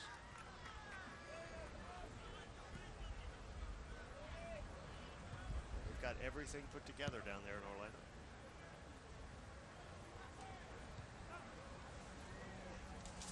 Diego Martin spins. Plays it up to Bundu. Time the black and yellow stripes converge on him. He goes down. Here's Kasky coming out of there with it. He's got some options to the left and right. Prince tried to play that through to Zaire. And I'll tell you what, Kasky did have a couple options, but the one that would have put someone through was to the right side to Dane Kelly. Bundu pushes it back to Herrera. Herrera has their goal. He plays that one. Good touch here along the near side, and we're going to see second substitution for Mark Steffens, and it's going to be Miguel Ferrer. He's going to come in here in the 55th minute. Juan Guzman comes out. Ferrer's an All-American at UNC Pembroke. He's trying to come in and give a little spark right now because the first 10 minutes of the second half probably has not been the intensity level or spark that Charlotte needs to, get their second goal and take this game right to the end. Here's Dane Kelly. We told you about his pace. That one to Peverly. One more time, goes to the left side to Nigel Marples. Good slide tackle there, but it'll be a throw-in. And we've got a Battery player down here back behind the play. Here on the near side of the field. And it's like Dane Kelly down. This clearly looked like something that came off the ball after the pass. Yeah. It appears that he's okay there. Kelly, the Jamaican, part of the international flavor of USL Pro. The international teams have come over here on their summer tours. This Battery team played Portsmouth to a 0-0 draw and an impressive performance last month. Orlando, of course, beating Newcastle United. Also playing Bolton. So all these matches were very, very close. USL Pro giving some of the top teams from the top leagues in the world all they could handle. And they also played to a 2-2 draw in a closed-door scrimmage. So Battery quality side, showing you a testament to the strong level of play in this league as Martins goes up and over, and we're going to call the foul on Battery player who, well, actually they're going to call it on Martins, I guess. And it's taken very, very quickly. Reed now will play it out quickly here to Ferrer.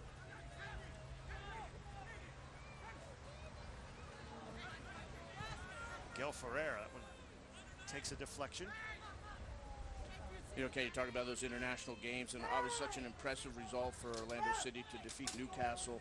And, also the results that the USL Pro have had in the Open Cup and playing MLS teams has certainly show the competitiveness. And, these are players that, are trying to, many of them trying to get into the MLS or get contracts with, overseas. And those games mean a lot to them, and they're certainly showing that they have the ability to compete with the best. Can play with the big boys on a given night, no doubt. Dane Kelly's offside. Dane Kelly does not need a head start, though, to get in behind. You just don't need that. And, he's also wide there. He can look across, and it was, you have to figure out that's the reason he was so wide open. Well, Darren Toby has drifted forward a little bit as well, and he's normally a forward. He's playing in the midfield, so now he's kind of drifting a little bit more forward, as with just over a half hour left in this one. Charlotte in desperate need of 2 goals, but if they can get that first one, the remainder of this match will be very interesting. Dalby playing here to Luke Williams.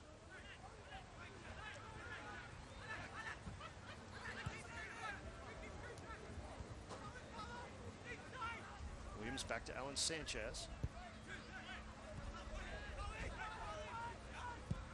Herrera drops this one onto the right wing a little too far. It'll be out of play.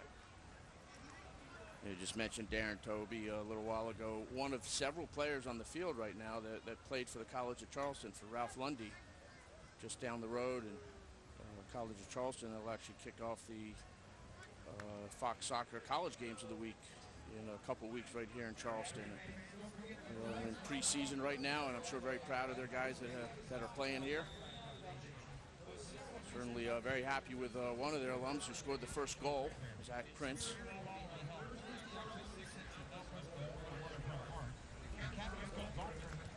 Now from the back line of the Eagles, Rife to Dalby. Williams calling for the ball along the near side. Dalby instead goes directly over the top, and Ferrer is going to run out of real estate there.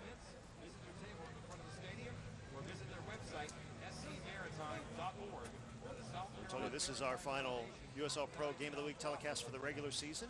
We'll be back 3 weeks from tomorrow night with the championship match. So in addition to this broadcast package, you've been able to see more than 100 games on USLLive.com, the USL Breakaway magazine on Fox Soccer. You've never been able to get closer to the passion, excitement, and tradition of USL Pro than this season. Now the 25th anniversary season for United Soccer Leagues, and bigger and better and brighter than ever. Again, we'll be back on September the 3rd, Saturday, September 3rd. Be sure to check USLsoccer.com and follow the playoffs on USLLive.com as well. Find out where we will be, but we know we'll be there at 7 o'clock Eastern. Here's Kelly. Kelly racing into the box and making it 4-1.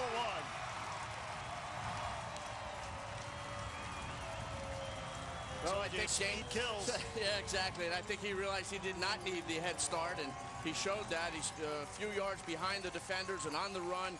Absolutely goes by, and that's the type of shooting percentage he'd like to have. That's 2 shots for him tonight, scoring the one, and we have another look, and I think that was Sean Flatley hitting that ball, a beautiful long ball over top, and Dane Kelly right in, tucking it away, and what an insurance goal that is, because had this become a 1-goal game, you know, when all caution to the wind would have been thrown at Charleston. Has Dane Kelly just booked Charleston's place in the postseason? Sure looks like it. Still 30 minutes remaining in this one.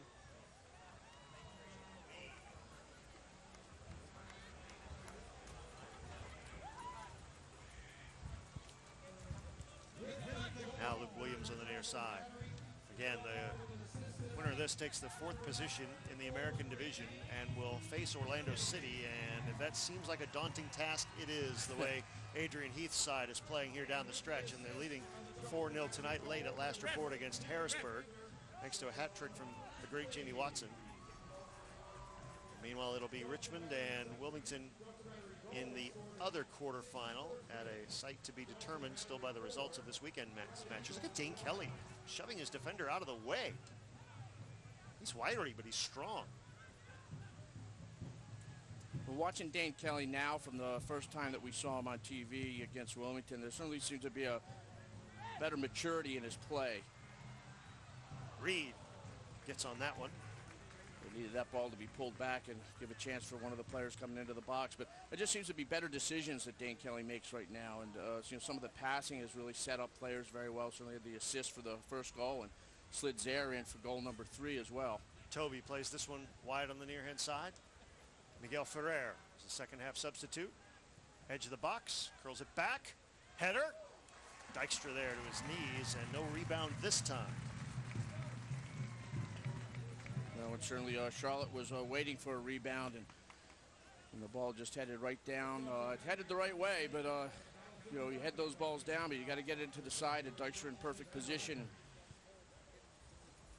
again, one of many excellent goalkeepers in the league. And have another look at the cross that came in. And they get up. It's a tough one when you're kind of going backwards to get the goal on, but he got pretty good power on that, hitting it back down. Stephen Armstrong is going to come in. Soon to be played by Gerard Butler in a major motion picture here in the 64th minutes. And Mike Zaire should get quite the reception as he comes off.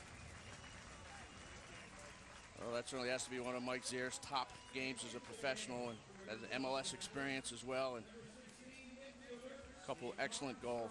Here you see Stephen Armstrong, player, assistant coach, outstanding collegian at Butler University. Now we're seeing more subs off the bench here. Joseph Connor comes in. Nathan Thornton. Here's Nathan Thornton. You look, a young man just recently signed. We were led to believe he's wearing 25. He appears to be actually wearing number 16. And there is Joseph Connor. So Diego Martins comes out. And Greg Dalby out. So their seasons would appear to be over, as it does not appear that the Charlotte Eagles will be coming back from this 4-1 deficit now with just over 25 minutes to play, but Nathan Thornton. Well, I also think one of the reasons for these. Well, Kelly just doing a little bit more, and what a save by Eric Reed, because that was a blistering shot. It was a good shot, another shot on target, and certainly, as we say, Kelly creates a lot of chances, leads the league in shots, and if this is his third of the night, which I think it is, it's number 50 on the year. And, ball was probably heading towards the post there, but as I was saying before, Kelly looks like a much better player than when we saw him earlier in the season. Maybe Joe Connor, who just came into the match, and the first thing he has to do is try to cover that man. Swung into the box and through. Still alive for the battery. And that one's way overcooked. But one of the things with the subs, I mean, you look at, you have a player as strong as Greg Dalby coming out of the game. And, one of the things, I don't think there's any chance that Charlotte is throwing in the towel and giving up. But they're certainly going to need very fresh players in the back if they are pushing up, because there's going to be a lot of open field. And Dalby spent a lot of energy tonight and after playing on Wednesday night as well. And, probably the only thing you can do is try to make sure that the one or two guys that you're holding in the back are fresh and can keep up with the speed of Dane Kelly. And certainly there's some good attacking players that could still come on for Charleston. But the 18-year-old Sidi Ba that we saw earlier in the year has got tremendous speed, and might see him in at the latter minutes. So it's final in Orlando. Orlando City, the Lions, have beaten Harrisburg 4-0. So they will finish with a record of 15 wins, 3 losses, and 6 draws. 51 points, far and away the best team in the league by at least 9 points at the moment over Wilmington. And Rochester, by virtue of that result, clinches the National Division, top seed on that half of the bracket, and will play Pittsburgh, who they're playing in the final regular season match tomorrow night at Salem Stadium in the first round of the playoffs. And it'll be Harrisburg against Los Angeles, but again, the Blues still have 2 games to play, and so both the Blues and the Kickers are going to be playing for potential home field, at least in the first round of the playoffs. So that series, which begins tonight and which you can watch on USLLive.com, Game 1, 10:30 Eastern Time, is going to be a very interesting series. They'll finish it up Sunday evening as the Kickers play the Blues. And another substitution here as Chad Smith gets into the match in the 68th minute, replacing Alan Sanchez. Chad Smith has had some experience with the reserve teams of FC Dallas and the Houston Dynamo. Trying to see if he can bring a spark this last quarter of the game for Charlotte Eagles. Well, Mark Steffens has made all 5 of his substitutions, so as a great man once said, my team is on the floor. So the remaining minutes of their season, whether it's the next 23 and change or whether a miracle occurs here, will be played with the 11 guys out on the field wearing white. One of them, Luke Williams, pushing up from left back, will keep that one in play in the corner. Sent across, drops into the 6, still dangerous ball. It'll be cleared to the side. The kids at home, clear to the side, clear to the side, not up the middle. High, wide, and long. We're in the 69th minute as that one is knocked long to the corner. Sent across and cleared up there by Sean Flatley, who's done yeoman's work in relief of the suspended John Wilson, the veteran, who just never, ever seems to go away. He actually did go away, and they couldn't keep him away. He came out of retirement to play again for the Battery. Now another chance. Sent across, ball at the 6 and sent high. I was just about to say that Charleston is taking the foot off the gas pedal a little bit now, and this is the ball coming across to Thornton, and is having a pretty good look at this. It pops out, and you look at that relative to the goal that Zaire scored early, and look at how Thornton's body is moving all over the place, and certainly his hard to have the right timing on the ball when you're trying to hit it that hard. First, when Zaire hit it, was very steady. The head was still, and the perfect technique, and very clear difference there. And certainly the ball, you just make good timing with it. It's gonna you're only 7-8 yards out. You'll get the goal. Now here come the Eagles again. not giving up.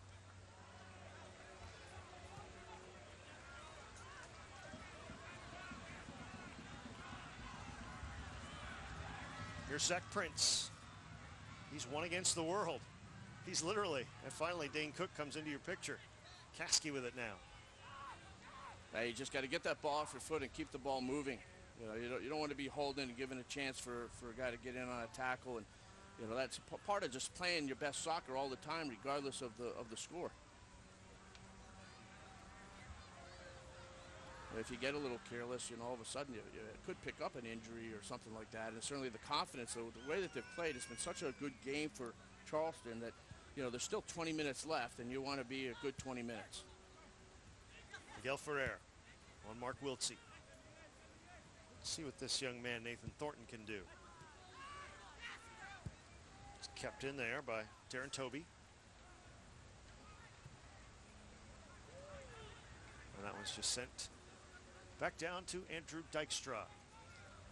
We talk about these guys that played in the PDL coming through. A number of them also played in the Super Y League, part of the pyramid of USL organization. And Super Y League North American Finals next year are going to be December 2nd through 6th in Tampa, Florida, a big showcase event for college coaches. And USL continues to have a tremendous partnership with the college programs, both with Super Y League and obviously the PDL as well. And the Super 20 League, as you look at this foul here, that will give Charleston a free kick chance. Josh Wright fouls Dean Kelly.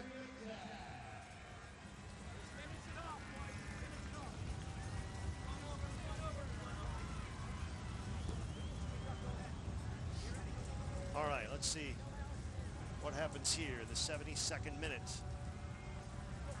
As will it be Stephen Armstrong, or will it be Nicky Patterson who tries to bring this dead ball to life? Patterson. And Armstrong's shot was a low worm burner and blocked.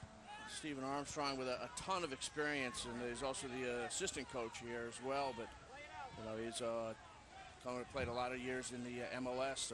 Kansas City, played with DC United, and outstanding career with Butler, the veteran player from Cape Town, South Africa. We talked about Nathan Thornton and what he would do, and what he did there was a 50-50 challenge that has sent a Charleston Battery player to the turf. Take a look. Have another look at this. And I don't know whether the elbow got into the head as well while he was going for it, but seems to be okay. Mark Wiltsey is up and okay. And the Eagles will play it back out.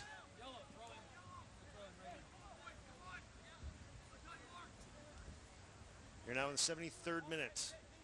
Final USL Pro game of the week in the regular season for 2011. Ken Tomash and Keith Topachnik with you. It was all there to play for both of these teams. And in the first 7 minutes, Charleston Battery scored twice. They led 3-1 at the intermission. It's now 4-1, and they appear to be headed to the playoffs with a chance to defend their league title.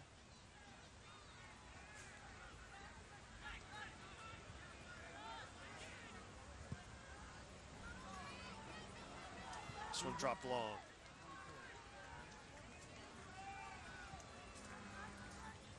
Dane Kelly. And there's a postseason award for Best Actor. Zach Prince might get that one, or at least a nomination. Back the other way from the Charlotte Eagles.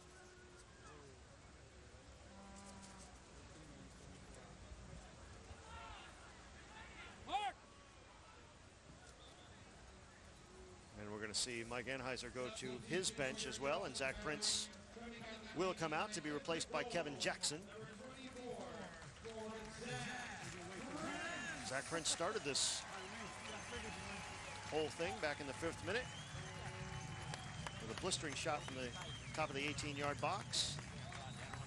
And he will depart here in the 75th minute. Well, Zach Prince picking a good time to score his first goal of the season. You know, he's a number of firsts in these last games as well. And Zach Prince gets the first, and now Kevin Jackson going in, outstanding career at Lehigh University. This one's knocked into the box, and Dykstra has a beat on it.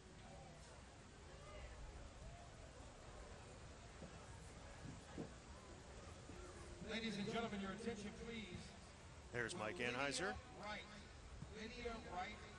If you asked him what kind of birthday. Right. He didn't act as if he was absolutely not stressed at all. I mean, as well, he probably shouldn't be. I mean, he's at home. His team was rested, but it takes a lot of the pressure off when your guys score twice in the first 7 minutes. Well, what a key to score first, because obviously if they go down by a goal and with the mentality that they've had in the season, where it's not a goal-scoring team and not a team that feels like they can score a lot of goals, it would have been such a difficult battle when they would have had to score 2. But clearly this game, the whole tempo of this game was dictated in those first 10 minutes and 15 minutes of the game, where it was just all Charleston and a couple excellent finishes. I mean, those are some of the shots that don't always go in as well. They weren't like tap-ins, and there was a lot of credit to the actual striking of the ball. Mike Zayer's volley and his right-footed placement of the ball, and then Zach Prince striking a ball from second range. And Dane Kelly involved with a couple assists and got his own goal in the open field, and kind of putting the nail in the coffin there. There's Peverly playing this one into space. Talk about the playoff matchup here in a second against Orlando. The Battery and Lions played 4 times this year, with Orlando winning 3. Charleston did win here on July 9th 1-0.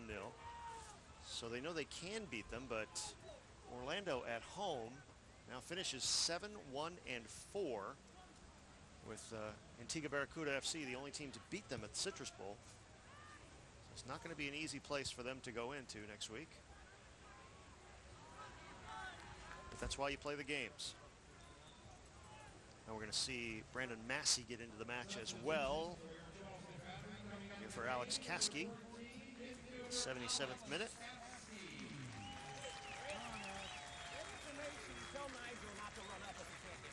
Caskey was active tonight. Yeah, Caskey did a good job going out to the right side, and again, partnership with Mark Wiltsey quite good, and it certainly allowed what I think is a very good partnership in the center midfield for Charleston as well, with Cole Peverly in there with Nicky Patterson. I think it's a solid, experienced midfield that can do quite a bit, and I think that's a big step up from when we saw them before. Kelly was offside again. Still pushing forward, despite the fact he's got a goal, 2 assists tonight against that man, Eric Reed.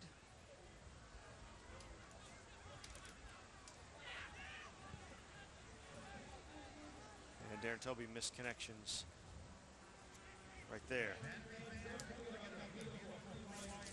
Again, we'll be back with you 3 weeks from tomorrow for the USL Pro Championship match here on Fox Soccer. And it's going to be a terrific few weeks until then. There's some really intriguing matchups. It should be a lot of fun. Orlando will apparently now face Charleston in the first round, with Richmond playing Wilmington. And it'll be Rochester and Pittsburgh in the first round, with Harrisburg against Los Angeles. Harrisburg, before tonight, had been playing very, very well. Made a late season run to nearly win the division. And the LA Blues, with that firepower, that's going to be an interesting, very interesting matchup. It's an excellent August to come to lead into the championship game. Of course, let's not forget Richmond Kickers in the Open Cup semifinals as well. Great month for United Soccer Leagues. This will be a Jorge Herrera corner kick from the far side flag in the 79th minute. Charlotte trying to salvage something here out of their final game of the regular season for 2011, headed away by the Charleston Battery, sent back into the mixer by Miguel Ferreira, but out of play, and it'll be Andrew Dykstra's goal kick. Dykstra had a couple shaky moments in that first half, a couple of rebounds that he would have liked to have had back, and a deflected free kick that went in from distance, but hasn't been called on to do a lot here in the second half, and it looks like he's going to. It's weird when you give up 1 goal and your goals against average is going to rise very slightly. This is 11th match. He came in giving up under a goal a game. And unless Charlotte gets another one here, even if they do or don't, this goals against average is going to go up just a touch. Swinging here to the near side of the box, but Nathan Thornton not quite as tall as he needed to be to get that one. Mark Wiltsey headed it out. If you're going to have a little bit of a shaky half, you may as well have it in a half where your team scores 3 goals as well. Especially the ones they did score. Boy, Mike Zaire, you're going to see that one a lot. You're welcome, YouTube.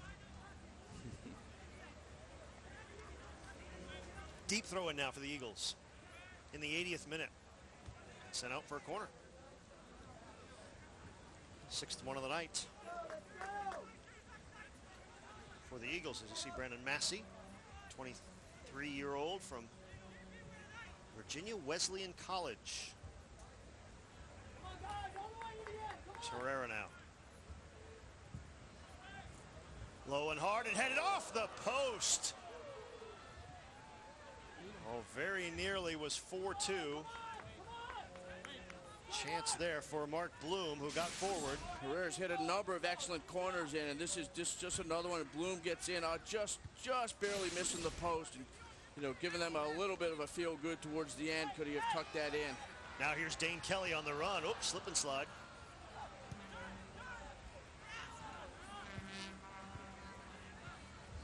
Sent through. Bundu. Kick save and a beauty by Dykstra.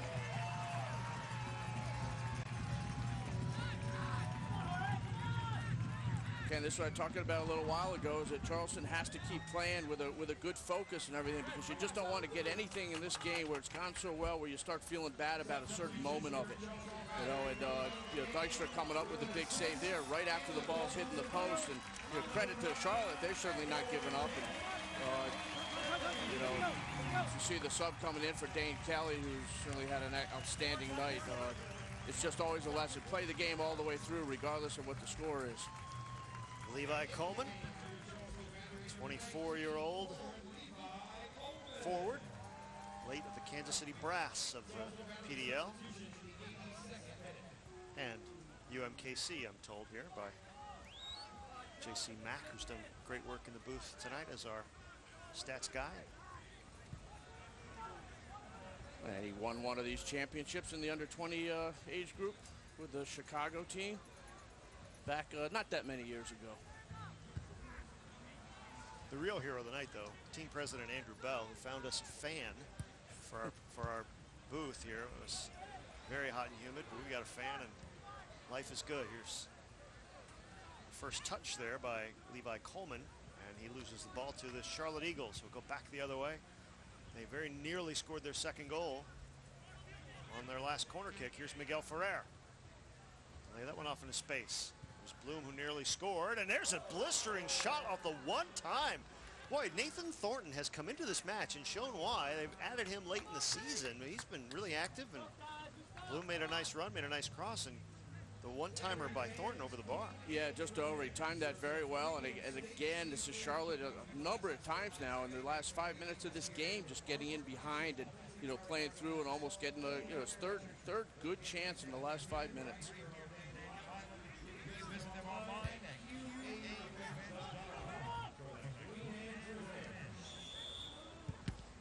Here we got a foul called. Turn and go back the other way.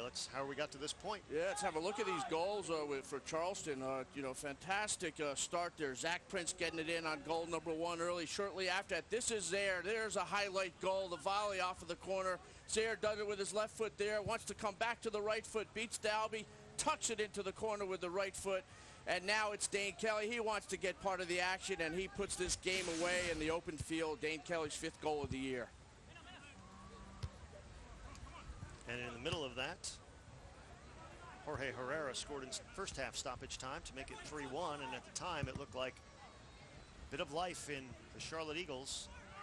That was snuffed out by Kelly's goal in the 61st, as we got another foul in the midfield as Stephen Armstrong, even though the result is no longer in doubt and the playoff place is secure, apparently, he's still making sure that Mark Cleland knows what he thinks of that decision.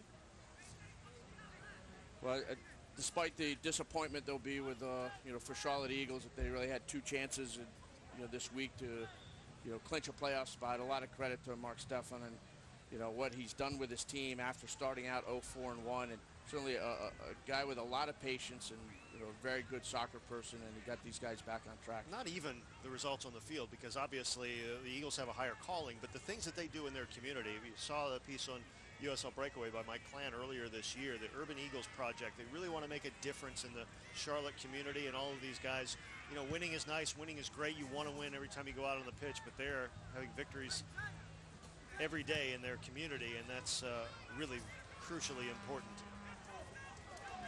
Here's Levi Coleman trying to fight through. As when you get these guys who've been waiting to get into the match here and they get in late, you know, they're very, very hyperactive sometimes. Well, you get in the game, you want to prove to a coach why you should be in more, you know, and so it doesn't really matter what the score is when you go in. You are always trying to make your team better when you're a reserve. And you'd like to get rid of that reserve title. And as we watch those highlights of those goals, I think Mike Zaire is going to get rid of the left back title, you know, off of his roster and get into left midfield. Tell you what, it's nice to have those left. I like those backs that can get forward, and a versatile player is very nice to have as well. So maybe Zaire will get another look by some other clips as well. Here's Jorge Herrera coming away with that one, playing that one into space, and Bundu went the other way. And again, who was right there but Nathan Thornton? We're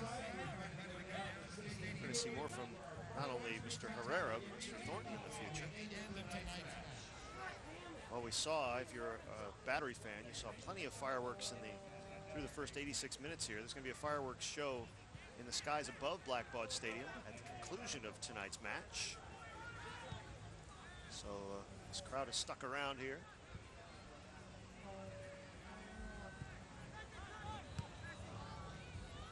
Why not stick around as you see your team advancing into the playoffs? And last time that Charleston had not made it was 2007, and you know the clubs are one of the richest histories in USL, and you know it's been an outstanding visit for the first time to the stadium, and you know the credit to everyone down here in Charleston. You know, what an absolutely super soccer community.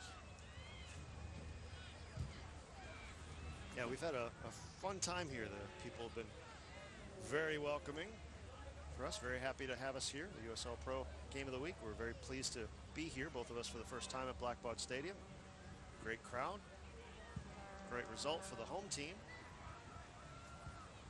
I mean, truth is, kind of, if people that are looking to build a stadium for a USL level, you know, games would just come down here and just take this blueprint and put it somewhere, that it would absolutely be perfect. And some of the MLS teams that still need stadiums.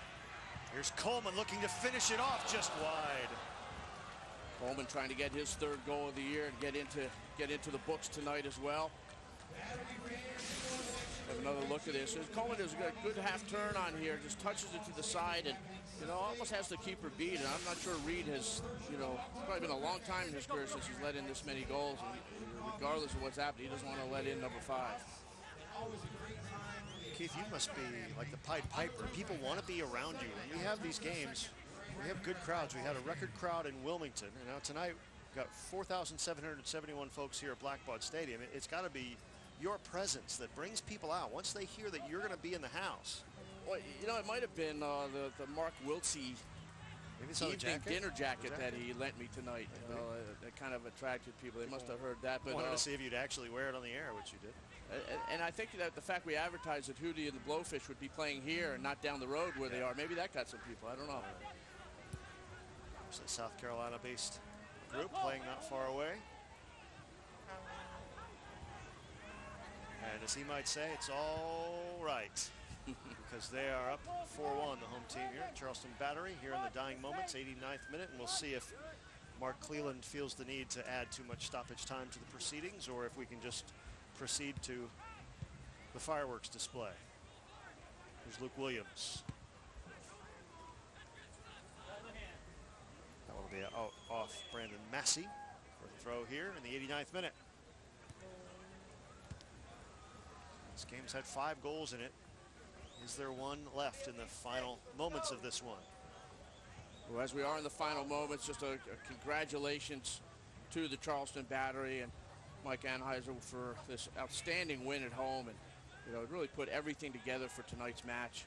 Ferrer, nice ball in, and very nearly that goal, and And again, there was that young man, Nathan Thornton, almost on the end of that one. Good ball by Ferrer. No, it is. And look at it. Turns back in. Charleston could not close him down. It really was at the end. I mean, I think probably took his eye off it, thinking it was going to get flicked away, and could have landed right on his head and just kept looking at it all the way in. So it's probably also a ball that they look at the film that Dykstra's going to have a look at and see maybe that's a ball that he has to cut out, as it was right at the top of the 6. All right, here come the Eagles again as we near the 90-minute mark. Loose ball. Thornton taken away by the Battery.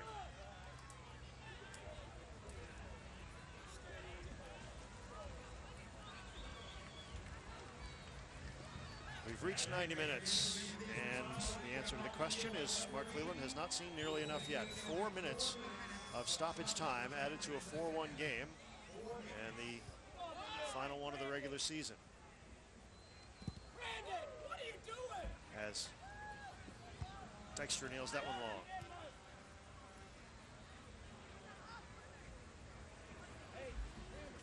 Stephen Armstrong with it now.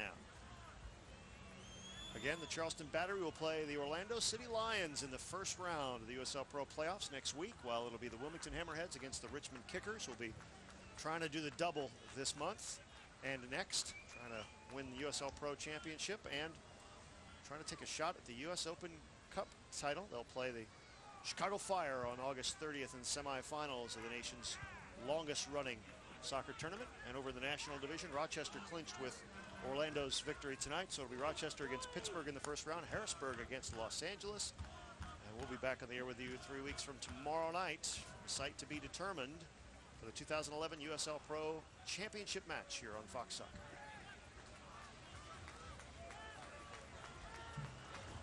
Well, as this game wraps up, you certainly look back on this, and this is the Michael's Air night. Luke Williams trying to get in behind, but I would call him, players of the match, but I would certainly give it to Mike. He's got the him or Dane Kelly. I mean, yeah, two great goals. Dane Kelly set up a couple goals and scored one as well. And I don't know, Mike, if there's anything for the man of the match, but when you're in DC, you stored a lamp in my garage. It's still there, and you can have it back.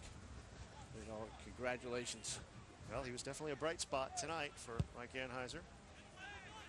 That one's knocked long by Joe Connor. Again, we are in second half stoppage time, nearly halfway through it. The result no longer in doubt. Here's Thornton. Pushes that one through nicely. There's a shot just wide. The rebound is put home. And it's Salyu Bundu who salvages something from the end of this match for the Charlotte Eagles. And Herrera might even get credited with an assist on this, as we see the ball coming back across here. Herrera getting in. Ball coming off at Dykstra, trying to, again, it's one of those balls we talked about earlier in the game where just didn't really get a hold of it, dropped down, and Bundu with his 7th goal of the year. And salvages a little bit, but too little, too late. Coleman with a shoulder-to-shoulder challenge, and he comes away with the ball for Charleston. Spins, lays it off. There's a shot, and that one goes just wide. It's just like the end of the NBA All-Star game. That was like pick-up basketball game going end-to-end on this right now. It was Kevin Jackson with that last shot, just inches wide of Eric Reed's post. We are in what we would believe to be the final minute of this match. Herrera, and had Bundu been able to score that goal about a half hour ago, this might have been a different match for the last 30 minutes or so as they score again. Don't go away, Miguel Ferrer. Well, I don't know how much time is left, but I'll tell you what, this is now becoming downhill for Charlotte in this last part. And, again, you have to play the game all the way through, and Charleston has taken the foot off the pedal and just not keeping the ball. But have a look at this, because this is an excellent finish here. Coming on, what a well-placed ball. It's upper 90, not a chance for Dykstra.